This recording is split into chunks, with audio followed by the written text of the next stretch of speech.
Welcome back to unfiltered diaries 15th February 2026.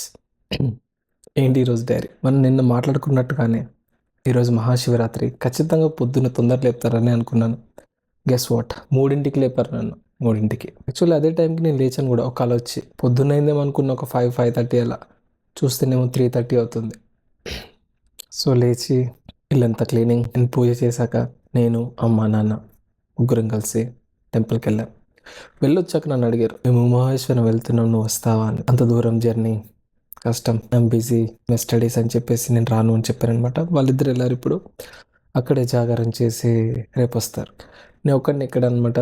Evening ready అయ్యి మళ్ళీ పూజ చేసి గుడికి వెళ్ళి వచ్చాను. అండ్ ఈరోజు ఎక్కువ క్లాసెస్ చేయలేకపోయాను అనమాట. ఈరోజు శివరాత్రి, ఇంకా శివలాల్ జయంతి. సో వీడియోస్ ఎడిట్ చేస్తూ అప్లోడ్ చేస్తూ వీటిలోనే ఉండిపోయాను అనమాట ఎక్కువగా. అండ్ ఉపవాసం చేద్దామని చాలా గట్టిగా ప్రయత్నించాను, బట్ ఎట్ లాస్ట్ కుదరలేదనమాట, ఆగిపోయింది. షిట్. అండ్ ఇందాకలా ఈవినింగ్ గుడికి వెళ్ళినప్పుడు యాక్చువల్లీ సీతారాముల కళ్యాణం చేయించారు ఈరోజు. వెళ్ళాను అనమాట. పూజ బాగుంది, జరుగుతుంది, అంతా ఓకే. లాస్ట్కి తినే టైంకి ఈ కల్కి మూవీ చూసారా? కల్కి 2898 AD, మన ప్రభాస్ది. దాంట్లో ఒక యాపిల్ విసిరితే వాళ్ళు ఎలా కొట్టుకుంటారో ద సేమ్ వే స్టార్ట్ కాగానే యుద్ధం అనమాట. అంటే ఏదైనా ఎవరి తప్పు కాదనుకోండి, ఎందుకంటే మన రాజకీయ నాయకులు, మన సిస్టమ్ ప్రజలు అలానే ఉంచింది కాబట్టి వాళ్ళు అలానే ఉంటారు. వాళ్ళని మనం ఏమనలేం. సిస్టమ్ తప్పు ఇక్కడ, ప్రజలది కాదు. ఎందుకంటే సిస్టమ్ కరెక్ట్గా వాళ్ళు కూడా కరెక్ట్గా ఉంటారు. ఎగ్జాంపుల్ తీసుకుంటే ఇప్పుడు హైదరాబాద్లో అనుకోండి, ఇప్పుడు ఊళ్ళల్లో హెల్మెట్లు పెట్టుకొని అలా తిరగరు, కానీ హైదరాబాద్లో లేదనుకో ఖచ్చితంగా వాళ్ళు ఫైన్ కొడతారు, పట్టుకుంటారు. కాబట్టి భయంతో హెల్మెట్ వేసుకుంటారు. కానీ విలేజ్లో ఈ సైడ్ అలా కుదరదు. ఎందుకంటే అక్కడ ఉన్న సిస్టమ్ ఇక్కడ ఉన్నది కాబట్టి. సిస్టమ్ది తప్పు అనమాట, ప్రజలది తప్పు లేదు. పాపం వాళ్ళ అమాయకులు అంతే. వాళ్ళు ఆశ చూపిస్తే లొంగుతారు, భయపడతారు అంతే. సో అది కొంచెం నాకు ఇలా అనిపించింది అనమాట. దాని తర్వాత నేను ఇది రియలైజ్ అయ్యాను అనమాట, ఇది యాక్చువల్ అని చెప్పేసి.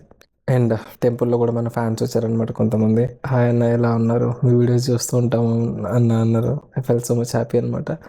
మనం ఇలా బయటకు వెళ్ళినప్పుడు ఎవరో ఒక రికగ్నైజ్ చేసి, అన్న మేము వీడియో చూస్తామని చెప్పేసి ఒక్క మాట అంటే చాలన్నమాట, మనం చేస్తున్న దానికి కొంచెం హ్యాపీ ఫీలింగ్ వస్తుంది. అండ్ అంతే. ఈరోజు శివరాత్రి అయితే అయిపోయింది. ఇంకేముంది చెప్పడానికి, ఈరోజు ఏం లేదు. అండ్ ఇదొకటి. ఈవినింగ్ టెంపుల్కి వెళ్ళే ముందు యాక్చువల్లీ నేను వెనకాల రెక్కిగాని బర్త్డే ఉంటే వెళ్ళాను అనమాట. అక్కడ నేను వెళ్ళాను. వెళ్తే చిన్న ఫ్యామిలీ, అమ్మా నాన్న, వాళ్ళిద్దరు పిల్లలు, పెద్ద బర్త్డే. వాళ్ళు నాకు తెలుసు ముందు నుంచి. సో నేను నా దగ్గర క్రేయాన్స్ ఇంకా పెన్సిల్స్ ఉంటే తీసుకెళ్ళానమాట, కలర్ పెన్సిల్స్ గిఫ్ట్ ఇద్దామని తీసుకెళ్ళి ఇచ్చానమాట. ఇచ్చాక వాడు చాలా హ్యాపీ ఫీల్ అయ్యాడు. కేక్ కట్ చేసినప్పుడు యాక్చువల్లీ క్యాండిల్ లేకుండే అనమాట. ఎందుకు క్యాండిల్ లేదన్న, క్యాండిల్ అవన్నీ స్పార్కిల్స్ ఇలా వస్తాయి, అది కరెక్ట్ కాదు అన్నారు. కానీ వాడి తమ్ముడు ఎంత బాగున్నారంటే అసలు చూడముచ్చటిగా ఇలా కేక్ కట్ చేస్తూ ఇద్దరు ఒకరికొకరు తినిపించుకుంటూ ఒకరికొకరికి ఇలా కేక్ పూసుకుంటూ.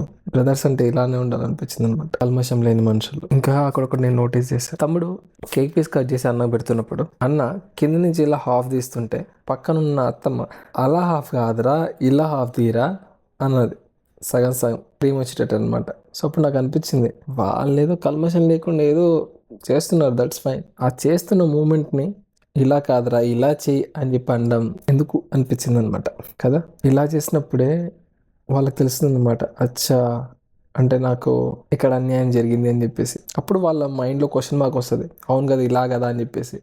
ఈరోజు కేక్ కోసం, రేపు బుక్ కోసం, ఎల్లుండి పెన్ను కోసం, తర్వాత ఆస్తి కోసం జరుగుతుంది. పిల్లల మనసులో అలాంటి ఏం లేవు. పెద్దల బిహేవియర్ వల్లనే ఆ పిల్లల మైండ్లో ఇలాంటి ఆలోచనలు వస్తుంటాయి. అండ్ అంతే. That's it for the today. Thank you for listening with the patience and good night. Revanth loves you.